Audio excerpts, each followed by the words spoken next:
There are a lot of items in Diablo 2, ranging from uniques and runewords to crafted items and rares, even all the way to set items that boost each other up. One of the most essential slots for these items in Diablo 2 is the Amulet slot, and while they receive tough competition from crafted items and even sets, the unique amulets are still extremely solid options for everything from early game to end game, so today we're going to take a look at them and discuss the wide array of uses they have. To minimize rage, we're actually going to do an experiment today and sort them from lowest level requirement up to highest level requirement, since this gives them all a fair chance to shine in their own individual niches, of which most of them have at least one use that they are actually amazing in. Starting off at the lowest level requirement, we have Nokazon Relic, an interesting little amulet that at first you'll likely notice is an overarching fire theme, with fire resist boosts and a minuscule amount of fire damage, but what sets it apart is actually the first line. 20% faster hit recovery. One of only two sources of this stat on an amulet, and it's the only one that is at 20%. While it's not going to usually make or break a build, it could be key to hitting the next breakpoint, especially on certain niche builds that it benefits.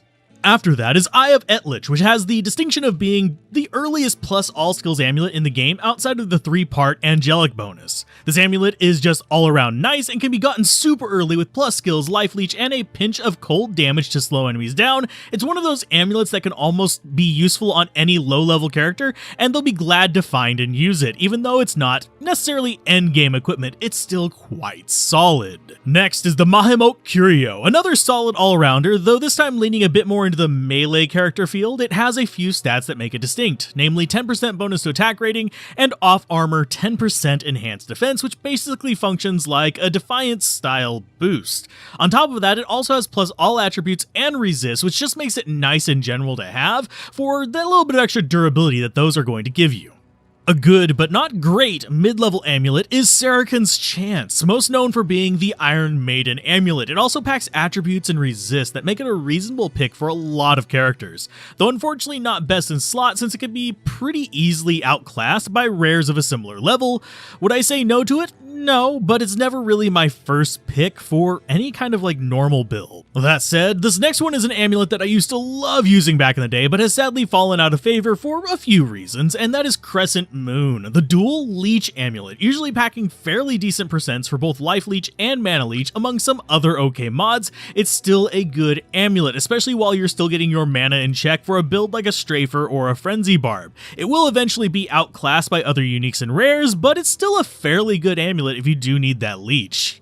After that, we have an amulet that most new players will overlook, and that is the Cat's Eye amulet. It packs the distinction of being an amazing speed-oriented amulet with faster run walk and increased attack speed on an amulet packed with some defensive boosts and a fairly solid chunk of dexterity. It's actually a really good amulet that suffers a fate similar to safety amulets in that it's overlooked because, well, people who know how it works realize how good it is, but for some reason most people outside of that don't catch on to it because it's not the popular endgame GG item. Next, we have Atmos Scarab, a unique that I am in a love-hate kind of relationship with, in that it's one of those uniques that I would love to plug into a lot of builds, but that generally doesn't fit into too many. While it has a few good boosts like poison resist and a whopping 20% attack rating boost, what it is most well known for and why it didn't get more boosts is because they gave it a chance to cast amplified damage, making it an exceptionally great tool for pure physical builds to break through immunes consistently and reliably.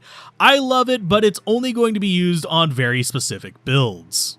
Another good but underappreciated amulet is the Rising Sun, or basically what happens if you took Nokazon's fire theme to heart. Packing a meteor when hit, fire damage, fire absorb, and replenish life, the Rising Sun is most known for its +2 fire skills that do indeed function just like the plus skills on Mage Fists and Leaf, giving bonuses not only to the Sorceress Fire Tree, but also to things like Holy Fire on the Paladin, Corpse Explosion on the Necro, Armageddon on the Druid, and a ton of other similar skills. Is it best in slot? No, but is it fun? Absolutely, at least on some of the more weird and eccentric builds.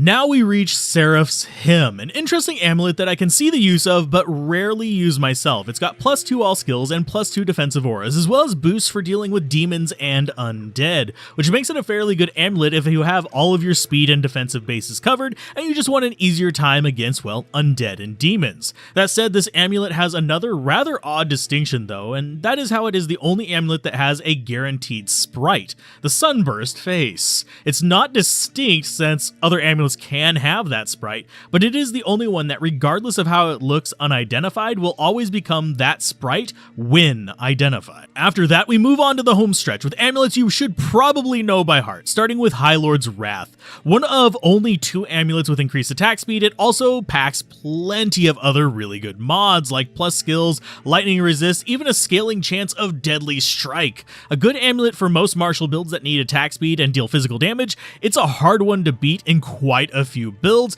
out of some very good rare or crafted amulets. Next is probably the most well-known of these last 3, and that is Mara's Kaleidoscope. Or maybe I should call it Kaleidoscope just to make people twitchy. But the reality is that it's probably the most generic definition of good in the game. It has plus skills, plus attributes, and plus all resists. That's it. Period, nothing else. It's just a really good amulet for whenever you don't know what amulet to wear, but can almost always be improved on by a good rare or crafted plus skills amulet. That said, for its level requirement, it's still good, and it is one that I will just dump on characters if I need that plus all skills and just some resists. Last, and far from least, is the highest level requirement unique amulet in the game, and that is Metal Grid, with some charges you'll never use, but also all resist plus defense plus attack rating. At first it may not seem useful, but this is actually one of the equipment options people use to help improve their chances against things like Ubers. Personally, it's not my favorite, but it is still a lot better than it looks at first glance. Its rarity carries with it a bit of intrinsic values, since it can't drop very many places, but it's still just a good amulet that may just be a little bit harder to find than some of these others.